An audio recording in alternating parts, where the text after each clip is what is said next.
on the desolate, war-torn surface of Ellis's destiny finally brought them together. Kira, her twin green laser blades humming with righteous energy, stood firm against the approaching shadow. Darth Arcadia, his crimson blade a stark contrast against the grey landscape, ignited his weapon, the sound a low, menacing thrum that echoed the darkness in his heart. They met in a blinding flash of green and red. The air crackled with power as their blades clashed, each strike a testament to their skill, each parry a dance of life and death. Arcadia, a master of the dark side, pushed his assault with brutal, relentless force.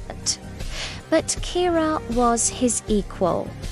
Trained outside the rigid doctrines of the Jedi Order, her movements were fluid, unpredictable, a storm of precise defensive maneuvers and swift counterattacks.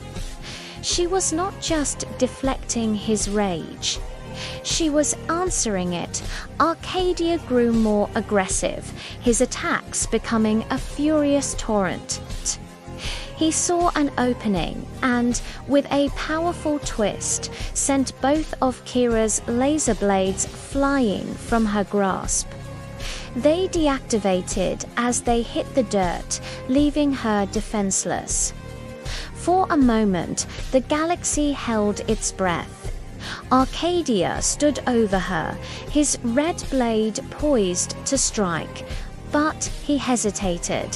He was captivated not just by her incredible combat prowess, but by the fierce, defiant beauty in her eyes. It was a light he hadn't seen in ages, a light he thought was long extinguished from the galaxy. That single moment of hesitation was all the resistance fighters needed. A volley of laser fire erupted from hidden positions, striking Arcadia's armor. The blasts staggered him, searing his durasteel plates. He deflected what he could, but the sheer volume was overwhelming. With a final, conflicted glance at Kira, Darth Arcadia retreated into the shadows. His transport lifting off into the scarred sky, leaving a stunned Kira alone on the battlefield. As the dust settled, Kira retrieved her weapons, her mind racing. He had her. He could have ended it all right there. Why didn't he? The question echoed the confusion in her heart. He was Sith, a harbinger of destruction. Mercy wasn't in their vocabulary. So why did he spare her?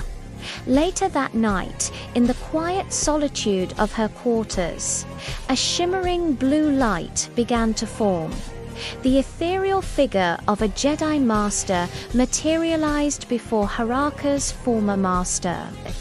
His spectral face was etched with a profound sadness. "I grieve for what my friend has become," the spirit spoke, his voice a sorrowful whisper through the Force. "The darkness has twisted him, but it has not consumed him entirely." That hesitation you saw on the battlefield, that was Arca, not Arcadia. You have awakened something within him, Kira. There is a conflict raging inside him, and I believe you are the only one who can save him. Meanwhile, aboard his flagship, the Eclipse, Darth Arcadia was consumed by his own conflict. His spies had delivered a data file, and its contents shook him. It was Kira's history. He learned of her father, a Jedi Knight who was cast out of the Order for the crime of falling in love and having a child, Kira. He had trained her himself, not in the rigid traditions of the temple, but in a more personal, balanced understanding of the Force. This explained her unique style, her power, her resilience. She wasn't just another Jedi, she was something new. As Arcadia processed this revelation, news reports flooded the Holynet. Inspired by the resistance on Elis's other planets were beginning to rise up. Uprisings flared across the Outer Rim, challenging the Sith's iron grip. His empire, which he had built with such ruthless efficiency, was beginning to fracture. He knew these rebellions were a direct result of his encounter with Kira. She was becoming a symbol of hope, a spark that threatened to ignite a galactic fire. Driven by an impulse he didn't fully understand, Arcadia made a decision that defied all Sith logic. He sent a secured, encrypted transmission directly to Kira. No fleets, no armies. He requested a meeting, just the two of them, on the neutral, uninhabited moon of Cygnus X-1, Kira. Trusting the Force and the words of the Jedi Spirit, agreed. Under a sky filled with unfamiliar constellations, they met again. This time, their weapons remained at their sides.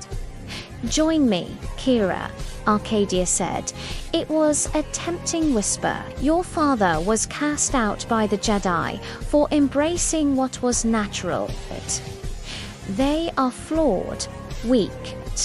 Together, we can burn away the hypocrisy of both the Jedi and the Sith. We can create a new order, a true balance, and rule the galaxy as we see fit." Kira looked at the imposing figure before her, seeing past the mask and the armor to the man she knew was still inside. "I will not join you," she said, her voice clear and unwavering. "But I will help you." She took a step closer, her gaze unflinching. "Because I don't believe you are truly lost."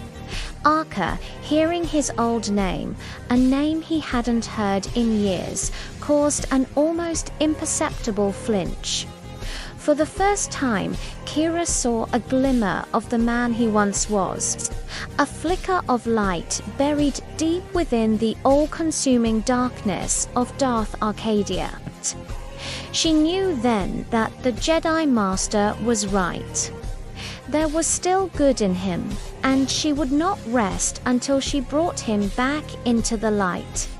Thank you so much for watching this episode of the Darth Arcadia War. What do you think will happen next? Let me know in the comments below. If you enjoyed this story, please hit that like button. And don't forget to subscribe and turn on notifications so you don't miss episode 6.